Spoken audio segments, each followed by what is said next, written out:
Tom, welcome in. Thanks, Tim. I appreciate it. Looking forward to talking it over with you. Let's start at the very beginning and talk about your family. Talk about your parents, your siblings, and your early childhood recollections. Well, how about I start now and then I'll work backwards. So today I'm married to my lovely wife of 36 years, Dee Dee, wonderful mother, now grandmother. So we have 3 girls. Caitlin, who got this for me as a generous Christmas gift, who's 33, Maddie, who's 30, and then Emma, who is 24. Each one of them has given us a grandchild. So finally got that grandson in there, actually 2 of them, Henry, Olive, and Tommy Murphy Walden is my youngest, so I think my daughter was sucking up to me for that one. So, and it worked, by the way. He's on scholarship. No, so I am the youngest of I had 5 siblings. Unfortunately, my mother passed away when I was 6, and then my dad when I was in high school, a senior actually. But been blessed in that, great siblings. Ironically, the 3 in between, myself and then my oldest brother Rick, who's 16 years my senior, are the only 2 surviving. So the 3 in between, 2 brothers and a sister, unfortunately passed away too. So we haven't had great success from that perspective. But again, everybody, I'm a firm believer that God puts somebody in your life when you need them. And so while I didn't know my brother really growing up because of the difference in age, he came to me at the right time, right? Mm-hmm.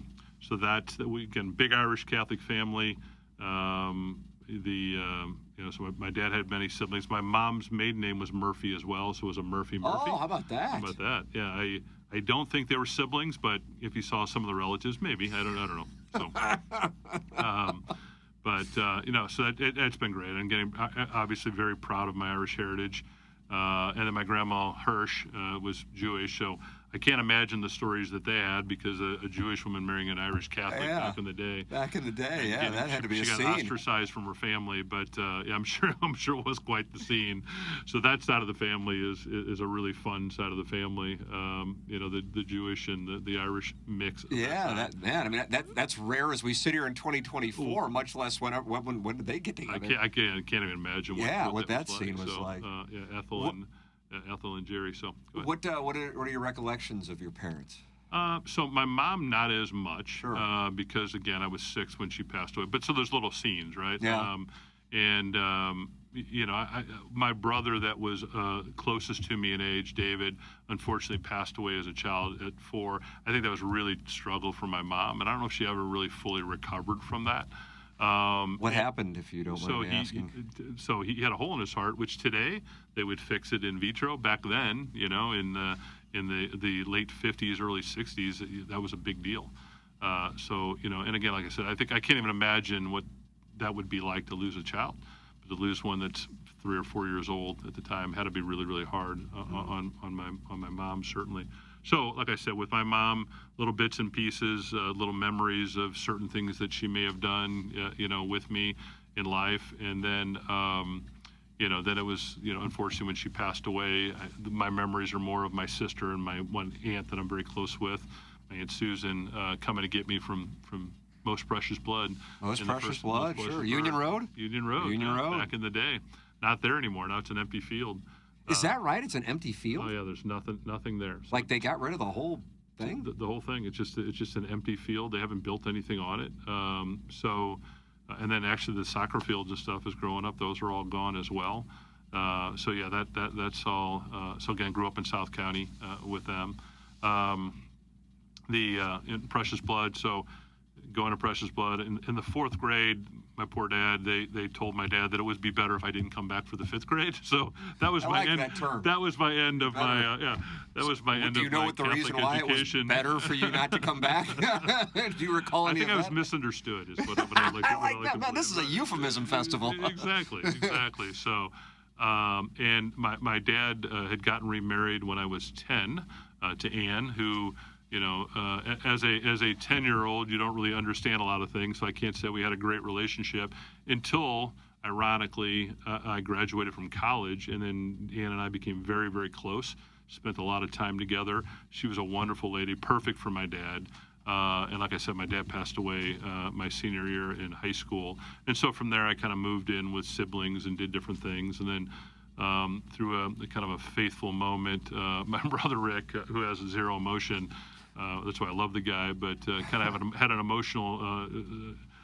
I may have stayed out a little bit too late, meaning I didn't come home one evening, and so he called me on it. And it's the only time my brother ever he hit me, and I was so shocked by the fact that he swung at me. I kind of looked at him like, where did that come from? So that was given the choice of going to college or going into the Air Force, and so I chose the college route. So best thing that could have ever happened to me. Wow. Okay, we got a lot. I got a lot here. I got a lot of follow-ups on this. Okay. All right. So you lose your mom at the age of 6. Right. I mean, I would just imagine it's devastating, I think, at any time. I would think that might be one of the most potentially devastating. So, and I guess I don't know any different, right? Yeah. And certainly I probably could have went in different directions, right? And thankfully I went, I had a lot of really good people around me that surrounded me. My sister stepped in, and she was great. I had some aunts that stepped in. They were fantastic, and kind of all as a community raising me, which was really, obviously powerful for me. It's interesting. I remember, I don't remember a whole lot from that time period. I remember distinctly like a scene, and that's how life, I think, is. It's scenes that you remember, but one of which where I was in the funeral parlor sitting on these steps at my mom's funeral, and some older aunts were down, and they didn't know I was sitting there, and they were talking to one another, and they said, poor Tommy, what's going to happen to poor Tommy, which was me. And I don't know why that stuck in my head, but maybe it was somewhere ingrained in me that I wanted to show them that I was going to be okay, so just kind of worked. That was always in the back of my head as I was kind of going through life, is that, it's all going to be okay. And like I said, I was very fortunate. My dad ended up marrying a wonderful woman, and, I had 3 step siblings with her. And one of them, Judy, was about 6 years older than me, and she had some health issues and demanded a lot of attention, as she should have gotten, by the way. But as a 10-year-old, you don't understand why is she getting all the attention and I'm not. But to be fair, she deserved all of that. Unfortunately, she passed away when I was in college. But so it was rough, certainly rough on my stepmom as well. And I think that led back to why I think her and I got close after I graduated from college. So, and you grow up, you mature, right? What about losing your father? I mean, 10 years after you lose your mom. Yeah. So Dad was interesting, really interesting guy. He was in both World War II and the Korean War. Wow. He was a really, really good athlete, and he actually, for at least the Korean War and the later part of World War II, he played baseball. He was on a destroyer ship. And like I said, 4 of his other brothers were also. I got a great picture. It's like Band of Brothers, right? Or not the movie with I can't remember what it was, where they went back to find him. Tom Hanks went. Saving Private Ryan, one of the all-time. So if you think about it, they had all the brothers too. So kind of the same thing. So I got a great picture with all of them on. But anyway, so my dad was a really good athlete, and when he got out of service, I don't know if for whatever reason he didn't stay in that direction. Well, I know why, because when kind of interesting story, as I said, my mom was a Murphy, my dad was a Murphy. Right. They were all on ships. My mom's brother was named Robert. My dad was Richard. Okay. My dad actually had a twin brother named Robert as well. Again, all in the service, all in the Navy. And my grandma on my mother's side, Ethel, was writing to her son, Robert R. Murphy. All those letters showed up with my dad because they're on ships. They don't know where they're going. My dad saw those letters, wrote back to, at the time wasn't my grandmother, wrote back and said, "I'm sorry, ma'am, I've gotten all these. I tried to find your son. I can't find him, blah, blah, blah." Well, my grandma then wrote back to my dad, said, "You seem like a nice young man. I see you're from St. Louis, na. So my dad, on a 30-day leave, met and married my mom. So, and so I can thank the mail for delivering to the wrong spot for me being here. So there you go. Isn't that crazy? Man. So. Oh, what a story that is. Isn't that awesome? So, and then kind of on subsequent leaves, that's when my brother was born and my sister was born. And so it kind of just led down that line of that. So I always wondered what would have happened if my dad had taken that, because again, like I said, he was apparently very, very good at it. We have great pictures of him in the Philippines or different countries in his wools, from baseball. So anyway. That's incredible. And then I just found this out recently. I had an older aunt that we were talking, and I had never heard this before, that apparently my dad was approached also while in the service about coming to Hollywood to try to get in motion pictures, because my dad was a very handsome man.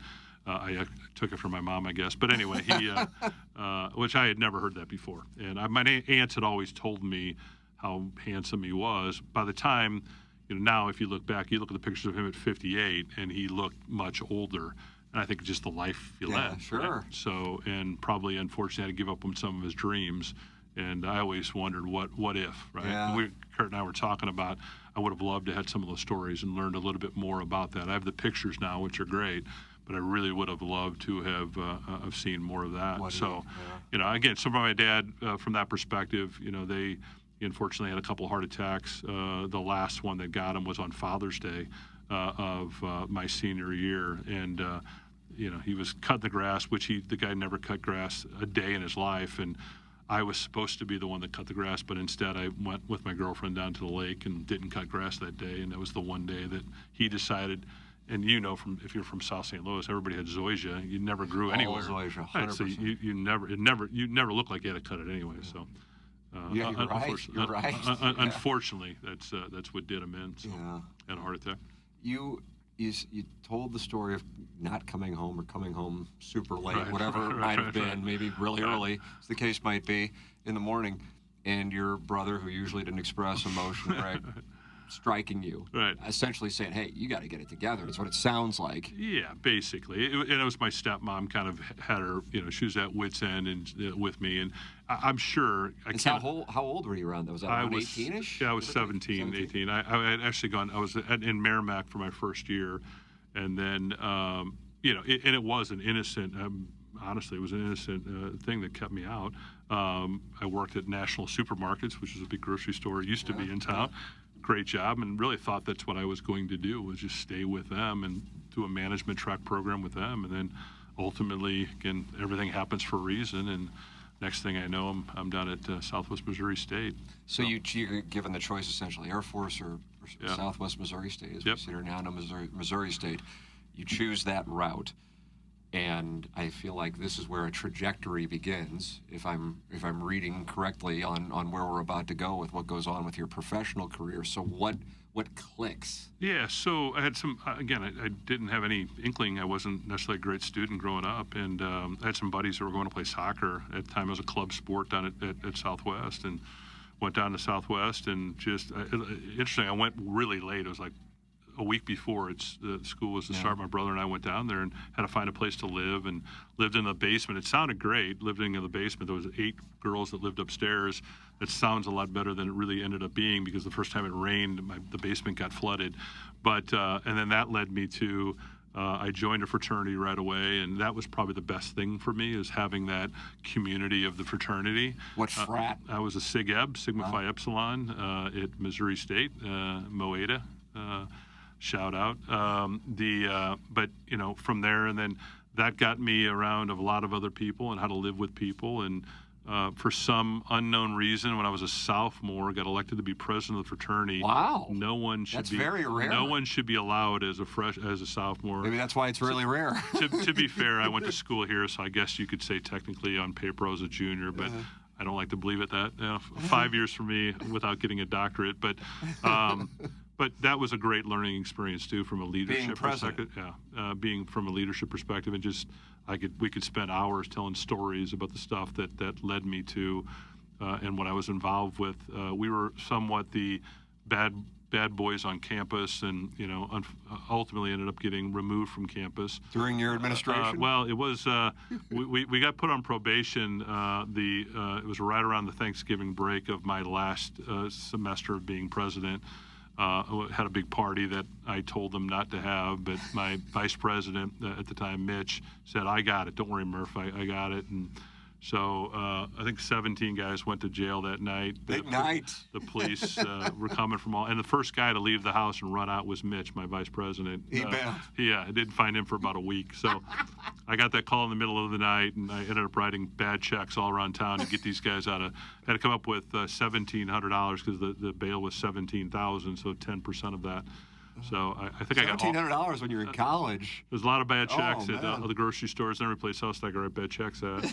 But got them out. But that ended up being a catapult, again, of a great thing because we didn't have a very active alumni, got the alumni back involved again, and that helped really to strengthen the fraternity. So, and which ultimately led me to the job or the career path, I should say, not the job that I'm in today, that I would have never thought I would have gone that way. But so I have to say, I'm curious what the bridge is to writing the bad checks at the grocery stores, and then a career in a business that you founded. So how did that happen? Certainly being put on probation, it wasn't double secret. It was, it was standard. Everybody knew about it, but that led to, again, getting alumni involved. And when I was getting ready to graduate, I'd actually accepted a job to sell liquor, wholesale liquor.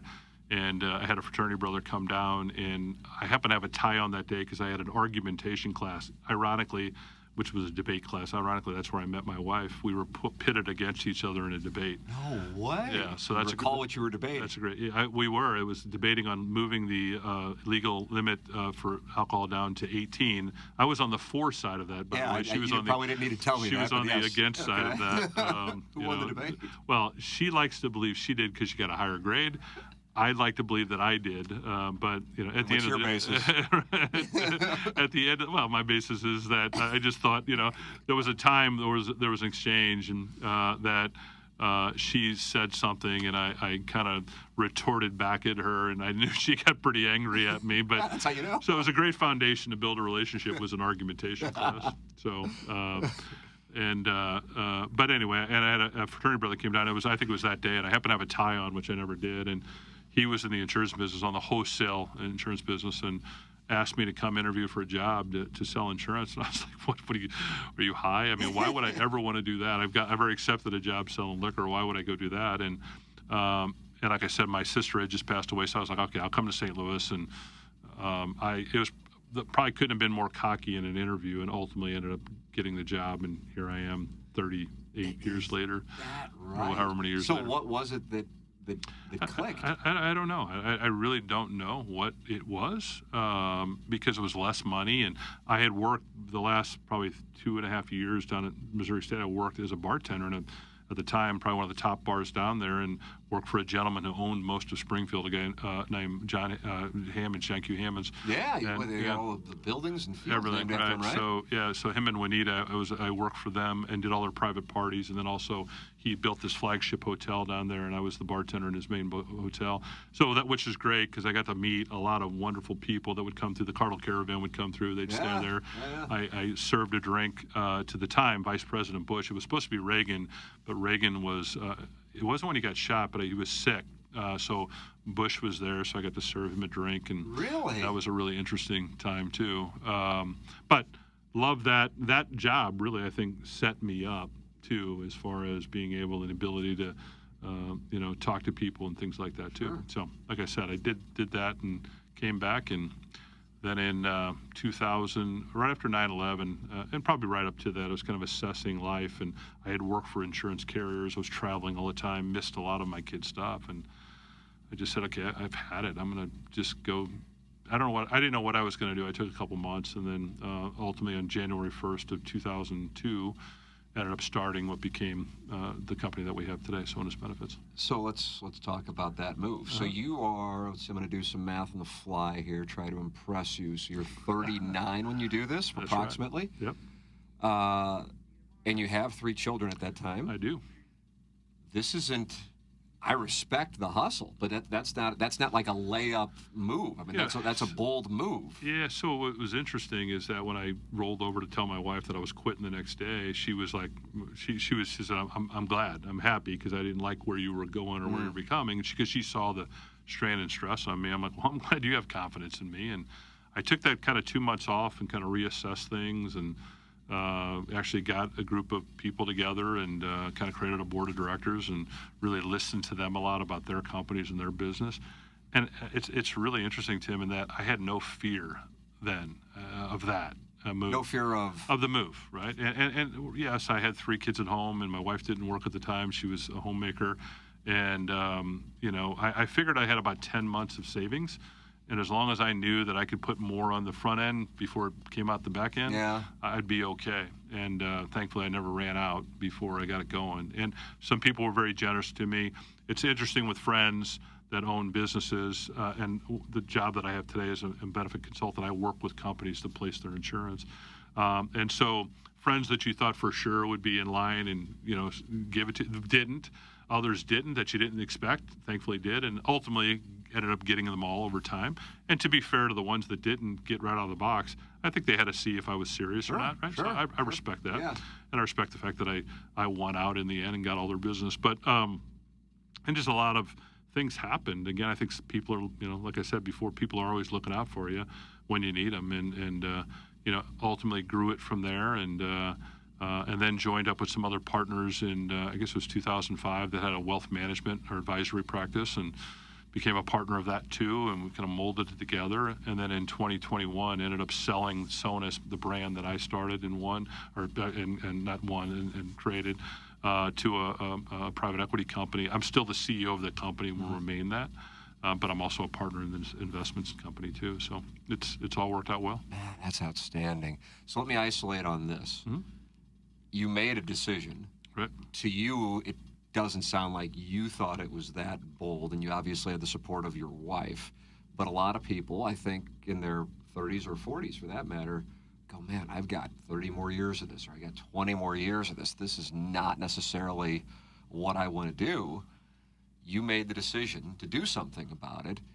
I'm sure your children, grandchildren, great-grandchildren, people love, I know I love entrepreneurial stories. I just love anybody who takes the shot, even if it doesn't work out. Of course, I would imagine you're very glad that you did. What would you say to your family, friends who watch this about that that clear, decisive moment that changed your life? Being comfortable can also be dangerous, right? So I think it's good sometimes to go outside the box, right? And again, I can't speak to any situations of any individual, so I know what worked for me. And there was a lot of things leading up to that. Our company that I was with had gone through some merger acquisition, had new leadership. New consultants come in, you change roles and positions. So I think it had been leading up, and I think God was trying to lead me in a direction I wasn't paying attention, and then one day I think he whacked me upside the head, and here we go. But it's sometimes the easier path is not the best path. So staying where you are, and listen, if life has taught me anything with my family, is it's short, right? I mean, losing parents young teaches you that it can all change in a heartbeat, right? Literally a heartbeat. So. It's not that it's weird, I wasn't fearful at all then, and as we started to grow it, and I started to hire more people, and my team means a lot to me, is then it got scary, because I was now responsible for not only me and my family, but all these other people and their families, right? So, but you know what, if you always have them in mind and others in mind, I think it's all going to work out, right? So, yeah, I would just say to anybody is that you never know when it's going to end, so don't waste time in doing something you don't want to be doing. Yeah, well, right? That's great counsel there, man. That's great. And I think it also was kind of a little subtle line there, but I think that speaks to a great leadership trait. Maybe I'm off on this, that you're cognizant that your decisions and essentially your ability to lead a successful business affects not only your employees, but then their families, and it's a domino effect, and to care about that and not just care about, okay, I want take your pick of however much money. There's a lot of great quotes out there, but the one that I like is, leaders eat last. And to me, what that means is that, if you take care of everybody else, it's all going to come back to you anyway. I've never once thought about on any deal, and this is honest, that how much money was I going to make? I figured if I did the right thing, ultimately it would come back to me and I'd be okay, right? Mm-hmm. So, and same kind of principles of the business when I started it, it was more about their insurance, sure, that was a byproduct, right? But that really wasn't my focus. I really wanted to understand I'm very interested in entrepreneurial too. It's like, how do things start? Well, how did you do it? And one of the greatest things I get to do today is work with companies in all these different areas, whether it be technology or manufacturing or whatever. I love the story of how did it start, right? Who started it? How did it happen? And also, I want to know more about them than about me. I'm not as interesting, but I love the stories of everybody else. And typically, if you can get down and you put the other person in front of yourself, good things are going to happen for you too. Right? Yeah. So karma goes a couple different ways, Yeah. right? So I think if you just focus on the other person and don't do it outwardly, don't do it. It's like charity. Just if you're going to do it quietly and go do your things, and ultimately it's going to come back. God bless. We're on the same page on a lot of what you're talking about, and I think that's probably played a role in your success. I want to make sure we spend a large amount of time talking about your family. I gather, it sounds like, we already know where you met your wife. You were debating about the merits of alcohol and the age of consumption. That's right, exactly. So was that like the first time that No. you saw her, or what's going on here? So the story of that is, again, my senior year. My wife's a couple years younger than me. My senior year, the first day of class, we sat in a large classroom, and I was also an officer my communications was my major, business communications, and so I was on International Association of Business Communicators was the company, was the deal. So anyway, but Holt Spicer, Dr. Spicer was one of the advisors on that, and Holt was the teacher at the time. And so as we walked into the classroom, I was sitting next to who I thought was a friend of mine, Matt Proctor. I should not give him a shout out, but I just did. But what's the deal with Matt Proctor? I'll tell you in a second. Okay. So, I feel like so when we walked in, my future wife walked in, and I turned to Matt. I said, "I'm gonna marry that girl." no way. Oh, you called your shot. Yeah, and he said some choice things and that he shouldn't have said. But regardless, so as the year progressed, the roll call sheet would start in the back of the room, and your name was there, and you signed your name next to it, and it would pass around. When imagine this: I sit in the back, and she sit in the front, and I would write little notes on that piece of paper, like, "Hey, cutie," or "Hey, you're looking great today," or whatever. And she didn't know who that was, right? So.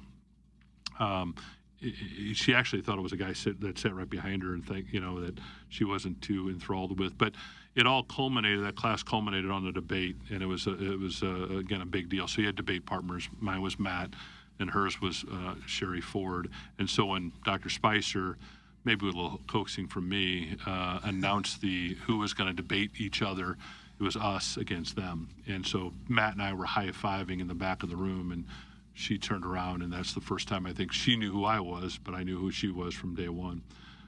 So ultimately that led to, we had a study together, and ironically she had another boyfriend at the time, a kid from Mizzou. So that was easy to get past him. So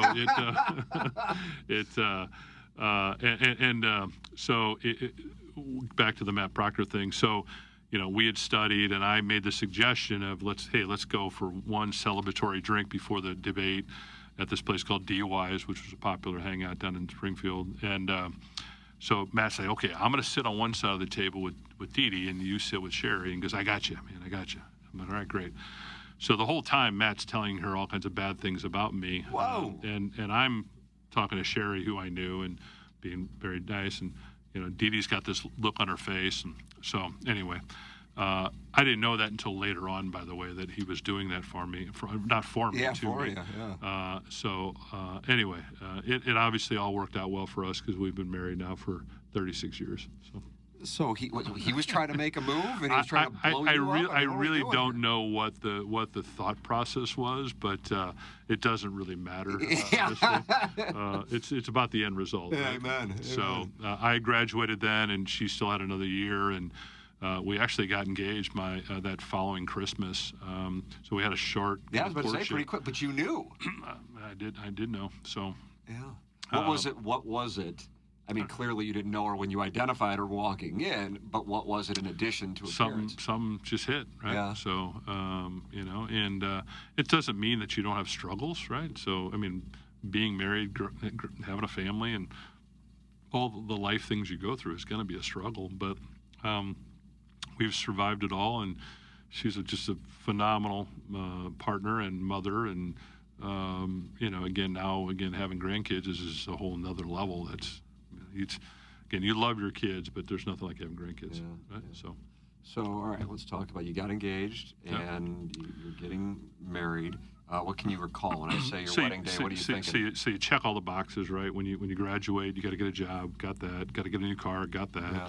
Yeah. Found a place to live down in South City, so got that. Oh, where are you in South City? Thallosin, Kings Highway in Thallosin. Absolutely. So God, that's right where my dad grew up. He grew up on two-family flat. Yeah. So did that, and then.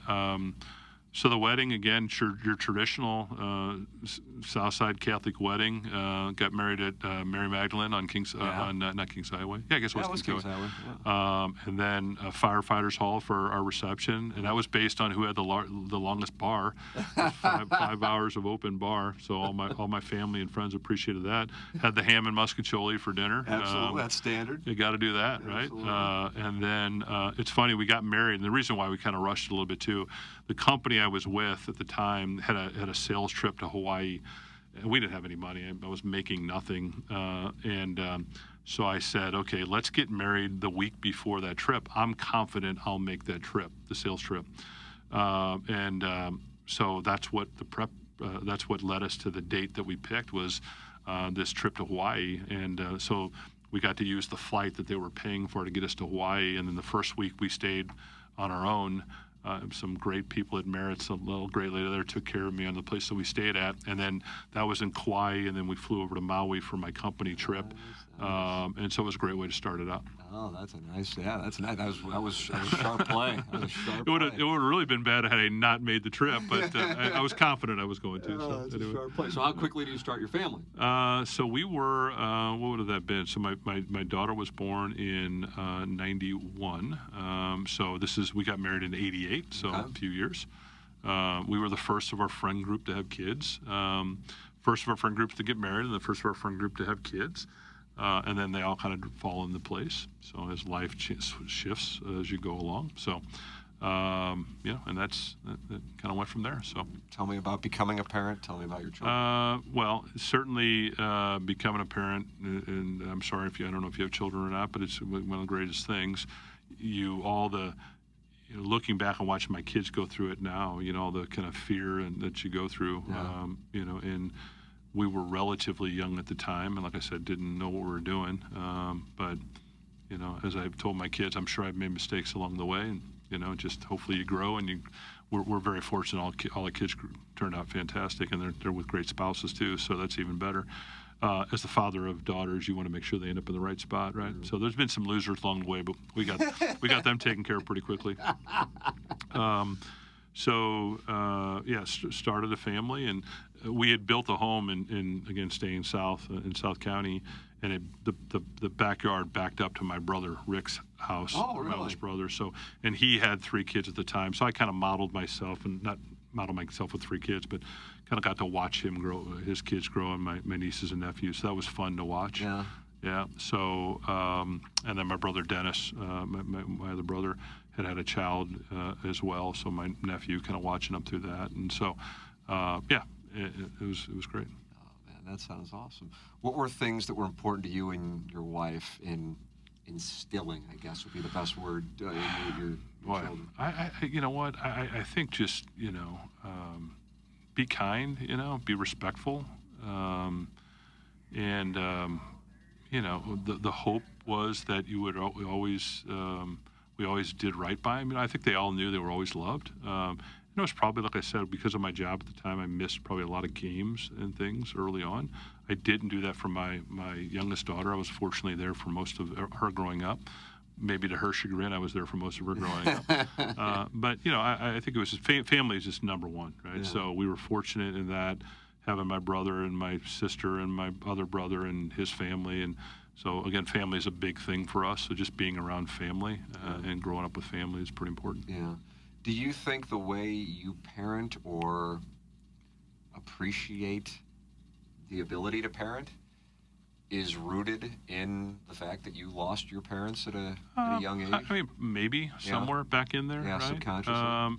Again, not to say that I was a perfect parent, not to say there wasn't time of, anger and emotion that you wish you wouldn't have had or could take back. But we're growing too, right? Yeah. So I'm sure there's a level of that. And I think my mom and dad did the best they possibly could. I certainly wish my mom would have been around longer than she had been. But I also believe that, they're probably watching out and in different directions that we would have gone in or could have gone in, that they were there to kind of steer us down the right path, right? Yeah. Maybe some of that, maybe still some of that. Ironically, my wife was an only child, so she loved the bigger family. Yeah.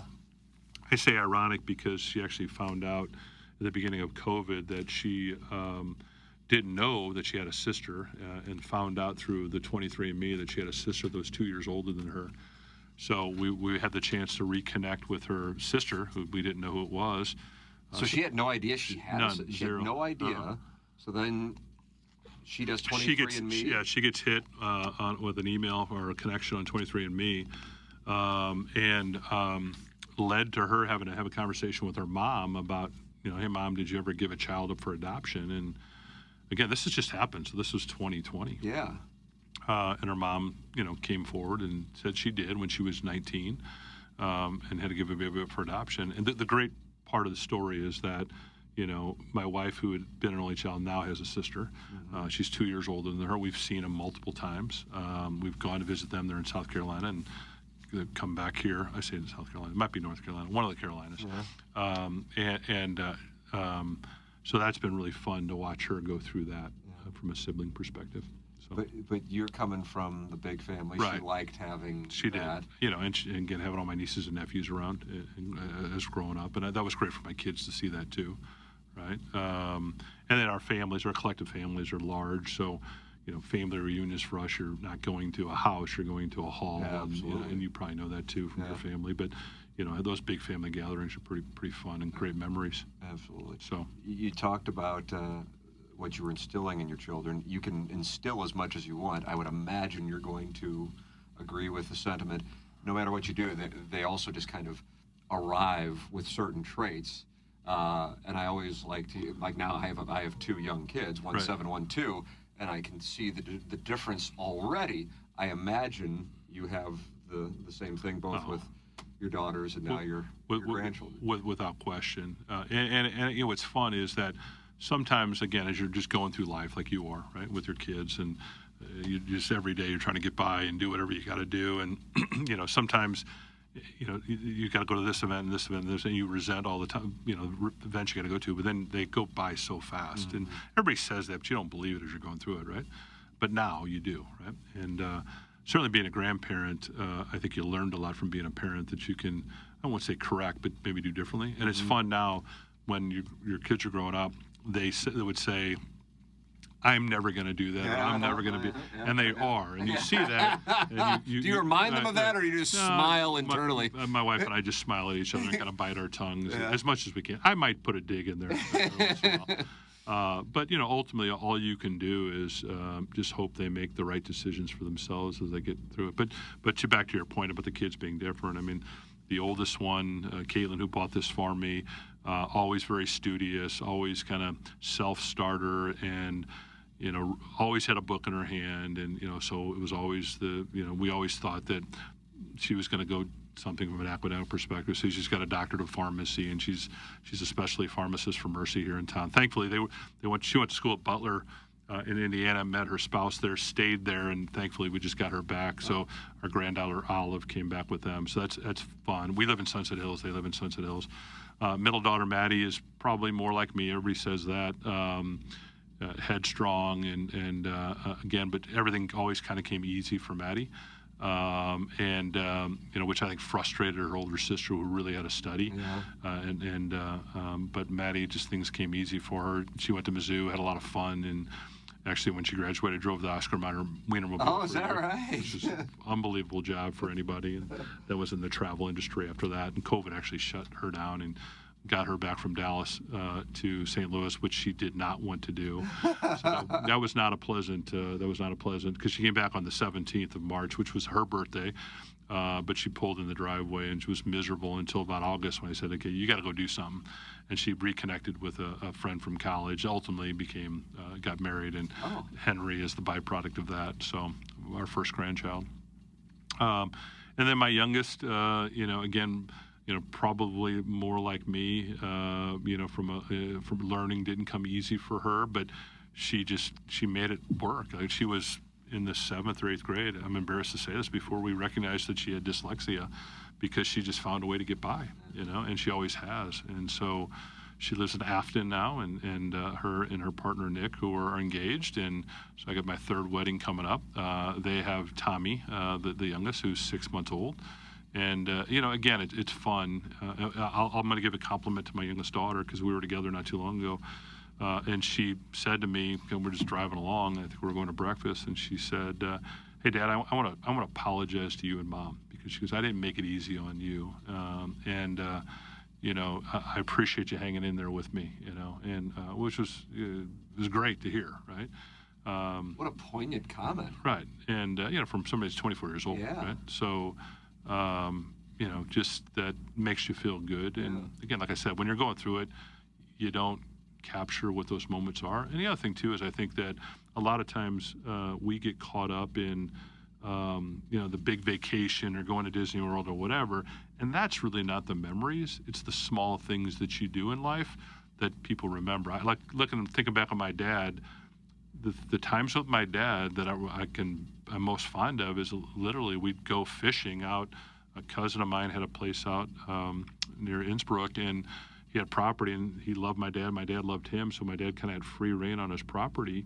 And we ended up, we'd go out there and just fish, and put a cork in the water, and my dad would have his Falstaff beer, and, we'd have bologna sandwiches, and probably soggy, but that's what it was about. It wasn't anything big. It wasn't any big moments, but it's all those little things that you remember life.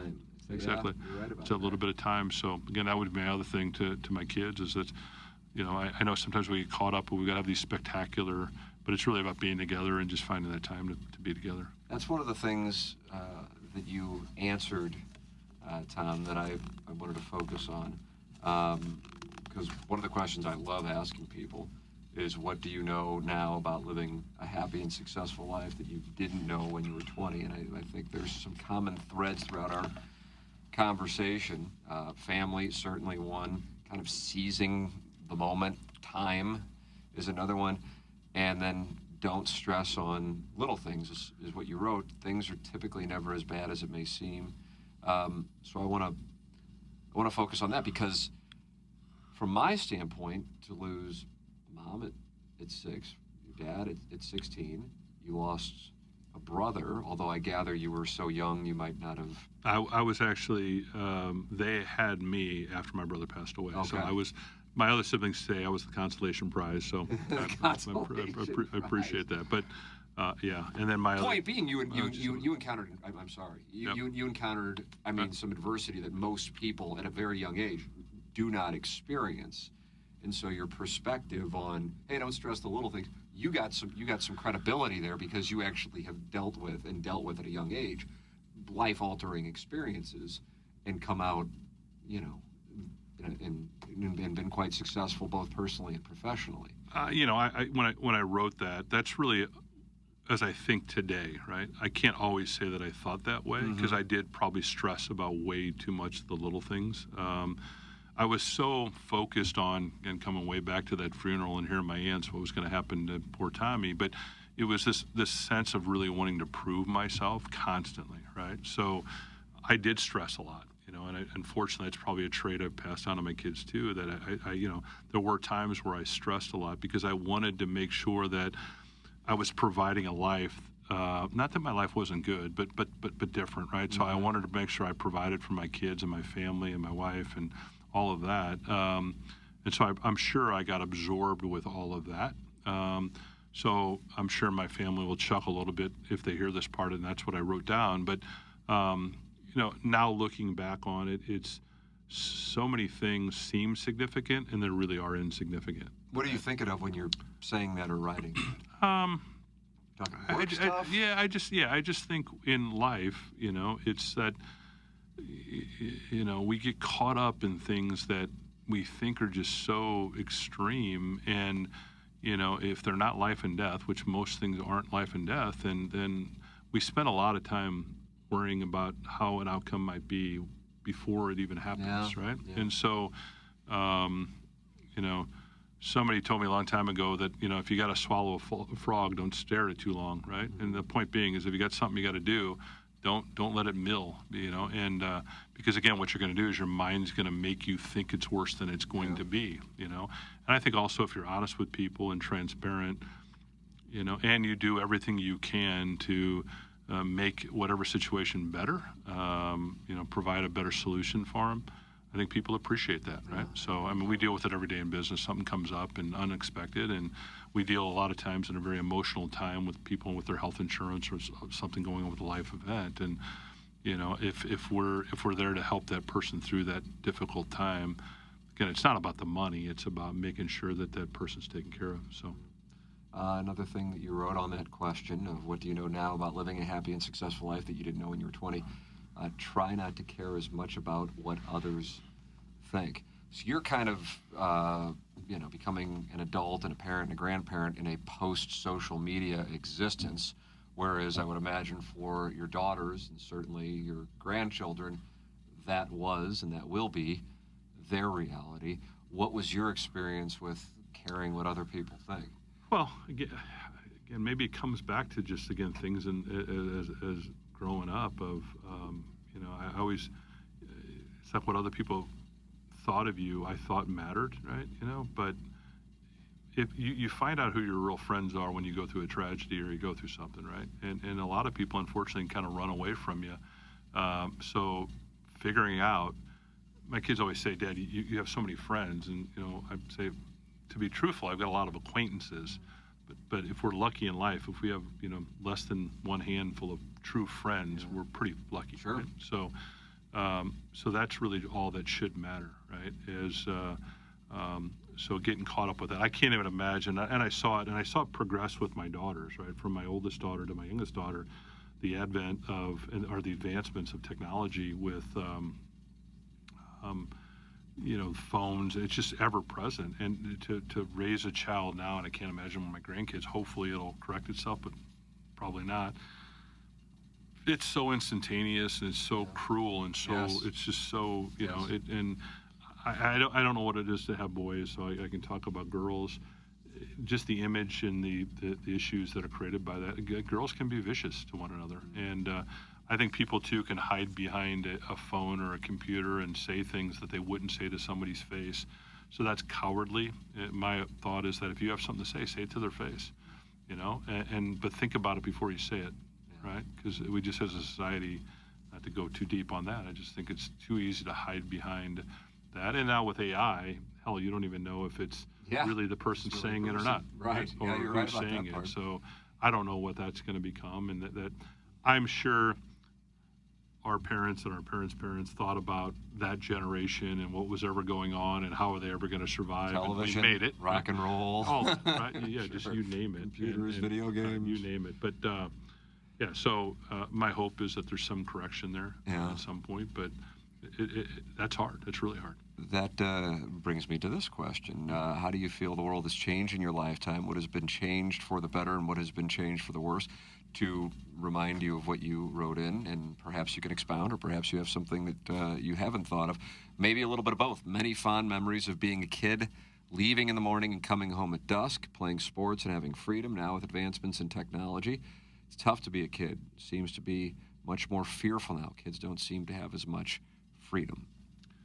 Yeah, I'm sure you grew up the same way. 100%. Is that you left in the morning. You knew you had to be home by dark, right? In my situation, I was very fortunate in the neighborhood I grew up in, where I didn't have one parent. I had a bunch of parents, right? Yeah. And they all looked out for us. And I think they especially, looked out for me because of my circumstance, right? Which I can't thank them enough, right? I ate a lot of dinners and lunches at other people's houses, right? And again, I don't know if it's the same today. I hope it is, but we would just go, get on your bike and go, and you have your ball glove or your soccer ball or whatever, and you just go, and nobody knew. I mean, we did a lot of crazy things that we probably shouldn't have done, but we all survived, thankfully. But today and I see it. There's just so much stress around and fear around because it's so ever present. And there had to be bad things going on back then too, but now it's 24/7 in your face, and just everybody's afraid. Like, you can't let your kid leave your driveway, without having fear. And it's not to say that my kids growing up, I didn't fear every time they left the house. I didn't fear every time they got in the car, and I still did. When my kids were traveling back and forth from Indianapolis, I was still not comfortable until they called me when they got me there, right? Yeah. But I just think that I don't know what the end result is. I don't know what the conclusion is, and certainly technology advancements are good, but they're also somewhat evil too. So it cuts both ways. It really does. Yeah, yeah, I've heard. It's a necessary evil, and I can't imagine for your kids, as your kids are growing up too, what it's going to be like. Yeah. So, like, is there going to be a correction? Is something going to happen? I don't know.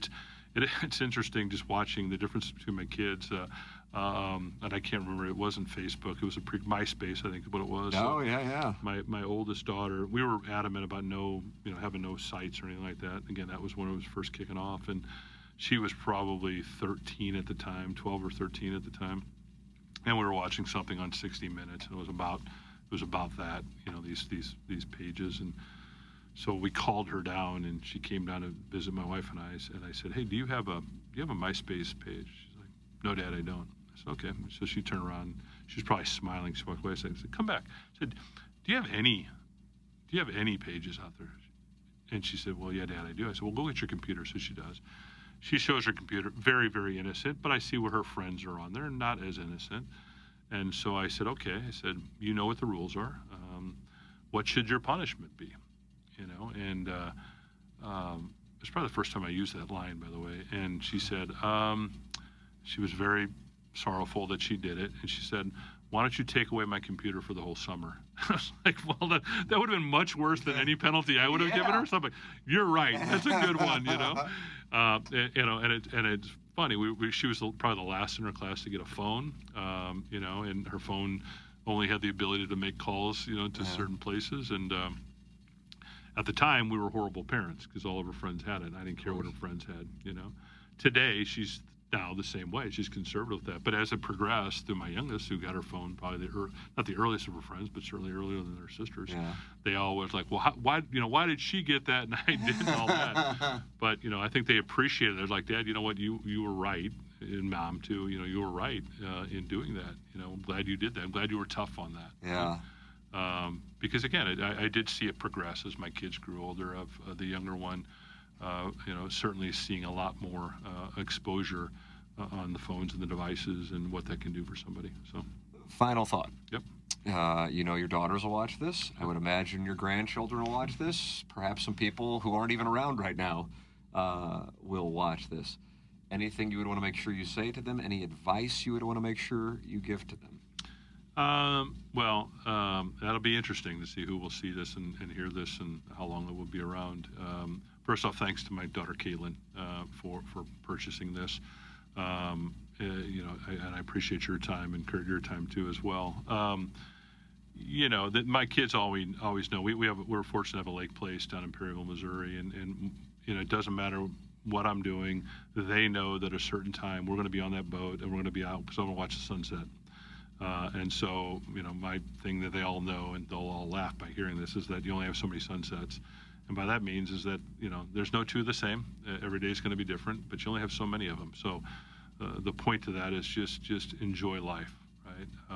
There's going to be trials, there's going to be challenges, there's going to be things that are going to happen that you're going to think that you can't get through, but you'll get through it, right? And lean on, that's why family's there. Lean on your family. They're always going to be there for you. Don't forget that part of it, that, again, just your family's all going to be there. And even if we're not here on this earth, we're going to still be down somewhere looking down at you and making sure that you guys are all taken care of. You know, and then, I love them all, and they know that. And again, there's nothing better than being pops for my grandkids. Yeah. It is by far the best job I've ever had. So That's the best. there you go. I like that. I like that. You only get so many sunsets. That's it. And you actually go out to make sure you see them. As much as you can. If you think about it too, you probably don't get to see that many. You don't look up enough at nighttime or at dusk, and or even in the morning. Enjoy a sunrise the same way, and make it all you can for that day. But hopefully you too, Tim, will go out and every once in a while catch a sunset and get a smile on your face and remember that guy that talked to you that one day. But that's it. You only get so many of them, so enjoy the ones you got. That's great advice. Great thoughts. So. Really enjoyed the conversation, Tom. Thank you so much for coming in and sharing your story. Appreciate it. Thank you. All right. Thanks.